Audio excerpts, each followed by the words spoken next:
Quando eu saí do projeto, né, que vendi minha participação, eu sempre tinha olhado com muito interesse no mercado de tecnologia, né?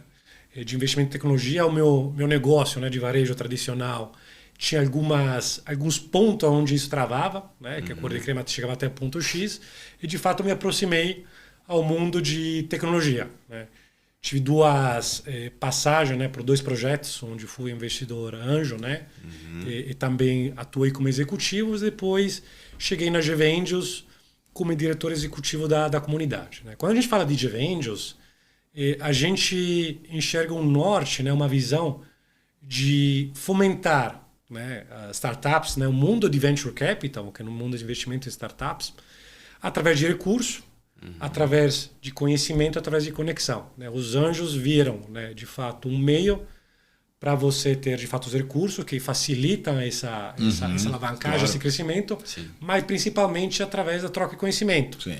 Hoje uma base de mais de 300 executivos, um perfil de 40, 50 anos, que já tem aqueles 15, 20 anos de experiência de trabalho. E o que eu posso falar um pouquinho, até como alguém que vivenciou, eu agora no final do ano fui convidado pelo Lorenzo, e foi muito interessante ver assim, primeiro, a capilaridade de investidores, né, na GV Angel, e a comunidade que vocês criaram, né? Eu acho que é muito bonito. Vocês têm, inclusive, premiações internas ali para diversos temas. Vocês colocam em exposição, inclusive, o próprio time de dentro, né? Não é só sobre as investidas, não é só sobre os investidores, mas sim também quem está por trás do backstage ali. Então, eu acho que é um ecossistema que vocês criaram muito interessante, e eu pude ter trocas riquíssimas com algumas pessoas lá. Inclusive, encontrei alguns conhecidos também.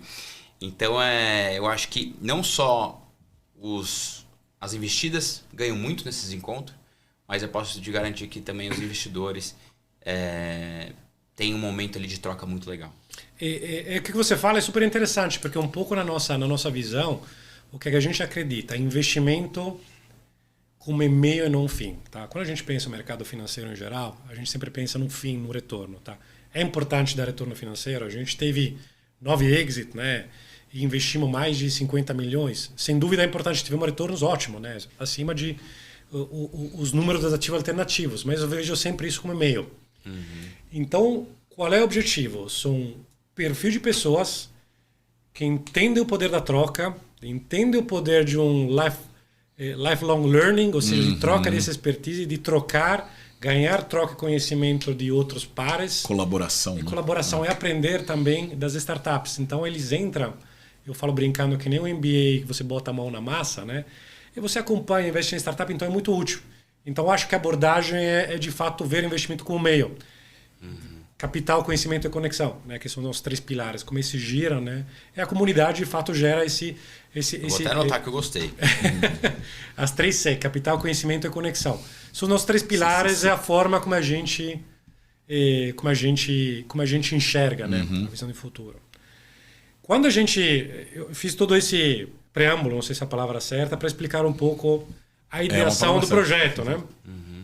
Às vezes invento algumas palavras. Né? Não, essa você acertou. De vez em quando se bebe aí, depois de 2 trevinhos, aparece vai ficar um misto aí. Eu vou falar, fica tranquilo que eu erro também, mas esse aqui é o professor Girafales, tá? Fica tranquilo que ele vai te corrigir. De vez em quando entra um neologismo aí. Beleza. Mas podemos criar, cara. A gente só não pode falar gerúndio, aí senão ele vai levantar aqui. Gerundismo é difícil, cara. Gerundismo dói. Gerundismo dói. Mas aí, o que eu estava dizendo? Aí quando a gente enxerga, né? São 7 anos de atuação. Né? A gente investiu em mais de 60 startups. A gente teve 9 exits. Né? Alocamos cerca de 50 milhões de reais. Então, um papel muito ativo. Sem considerar as centenas de startups que a gente olhou, mentorou. Hoje são mais de 50 startups ativas de portfólio. Então, o trabalho é uma máquina muito, muito viva. Quando a gente olhou para o futuro, a gente viu que um desses desafios que existem no mercado venture capital é, de fato, deixar esse fluxo de dinheiro girar com mais rapidez. Tem algumas pontas, né? Você tem as startups, né, que vai crescendo, mas o ciclo de saída são longos, 5, 7, 10 anos. Você tem os fundos e você também tem outros investidores que vão suportando. A forma como esse dinheiro gira é um pouco lento, né? Então a gente teve em 2020, 2021, 2022 um pico, né, no Brasil de investimento por duas situações. Taxa de juro caindo, né, no Brasil, então custo-oportunidade melhorou e tinha de fato uma janela muito específica de vontade de investir em tecnologia pela questão do Covid. Então teve essa janela muito grande. Que graças a Deus a gente pôde surfar bem essa onda, né? Exato. Foi muito bom para quem trabalha no ecossistema de tecnologia. Então, quando a gente olhou, a gente pensou, o que a gente vai fazer olhando os próximos 50 milhões de investimento?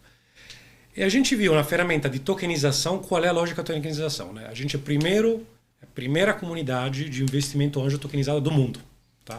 Montamos esse projeto em parceria com o mercado Bitcoin, que a gente demorou uns 6, 7 meses para desenhá-lo, porque fizer sentido dentro da nossa comunidade. É uma lógica de uma bolsa fechada interna entre os membros, onde eles entram e investem, tá? Eles decidem de forma descentralizada onde investir, em qual startup, a gente dá um direcionamento. Eles podem, entre eles, comprar e vender participações fragmentadas, né? Um mercado livre de participações em empresas. A gente quer gerar mecanismos fluidos. Eu falo brincando que a gente é meio que a startup dentro do modelo, Perfeito. né? Dentro do modelo nosso de investimento. É um negócio criativo e novo, né? Criativo e novo, ágil. Então tem uma série de benefícios. A gente vai investir, por exemplo, na esteira mesmo dos anjos, que é o modelo tradicional. Então tem toda uma regra que a gente criou de governança. A gente faz funds of funds. A gente já investiu num fundo. Em breve, não posso ainda falar o nome que a gente investiu. Que legal. Que ainda não teve. Mas a gente investiu num fundo. Vocês chamaram de funds on funds, é isso? A gente investiu que nem fosse um LPs, né? Num fundo. Funds on funds. Então, later stage. A gente está olhando tokens of tokens. Investir outra oportunidade de token. Entendi. Então, a gente está tendo uma abordagem, eu falo, muito fluida, holística, olhando como é que a gente investe. Como é que a gente gera essas oportunidades, todo com esse mercado de venture capital, de uma forma que é bastante diferente do que tem hoje, porque tem uma base qualificada, investidores que sabem o que eles fazem, que tomam as boas decisões. Então a ideia é que esse dinheiro gire, porque o investidor possa, às vezes, em ciclo mais curto, conseguir retornar capital e continuar a aplicá-lo. Porque uma coisa que eu vejo muito é que nem o cara que vai no jogo, tá com o dinheiro parado, ele fala, puta, queria jogar mais, queria investir mais. Entendi. Mas estou parado, estou esperando que esse dinheiro retorne para fazer um novo ciclo. Então a gente quer que esse dinheiro gire melhor. E tem eu acho que tem um dos pontos super importantes, e aí falando como investidor, quando a gente coloca dinheiro em alguma investida, independente do seu estágio, tá em Seed, Series A, Series B, a gente está sempre olhando para o exit. Né? Sim. Ou a nova janela de oportunidade de liquidação, de liquidez. Né? Com a tokenização, eu consigo gerar uma liquidação muito diferente de ter um momento de liquidez da empresa. Sim. Então isso gera um conforto. Que é o que talvez afaste muita gente, né? Não ter essa liquidação, é isso que você está falando. Exatamente, porque você como investidor você fica muito à mercê.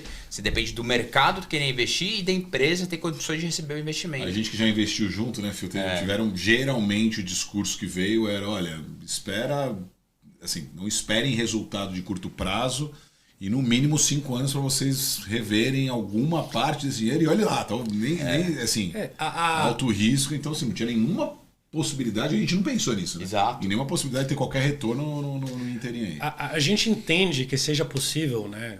Óbvio que estamos indo nessa direção. A gente está criando um ferramental, né? Aí entra um pouco da tecnologia blockchain que garante todo o conceito de RWA, que são Real World Assets. Né? Quando a gente fala de blockchain, a gente não fala de operações com criptoativo, né? A gente trabalha com real. A gente utiliza o ferramental, né, que são instrumentos de blockchain, de estrutura para ter esse rastreio, essas trocas, essa facilidade infraestrutural, porque simplifica, né? Tem todo documento, papelada, toda a parte jurídica que sabe. Então, assim, é um tipo de inovação que vem para facilitar. Né? Isso acontece também em outros segmentos. Então, o processo de tokenização vem, eu acho, para facilitar a vida dos investimentos. Eu acho que, assim, não tem recurso mais importante que o tempo. Tá? Então, se você consegue, de fato, não garantir, mas casar com umas janelas melhores, tempo do founder, né, que está dedicando a vida dele ao projeto, tempo do investidor, porque às vezes o Gabay, que entrou em 2020, quer passar que nem aquela corrida, né, onde se passa o bastão, uns 400 metros para o Phil que quer entrar em 2024. Perfeito.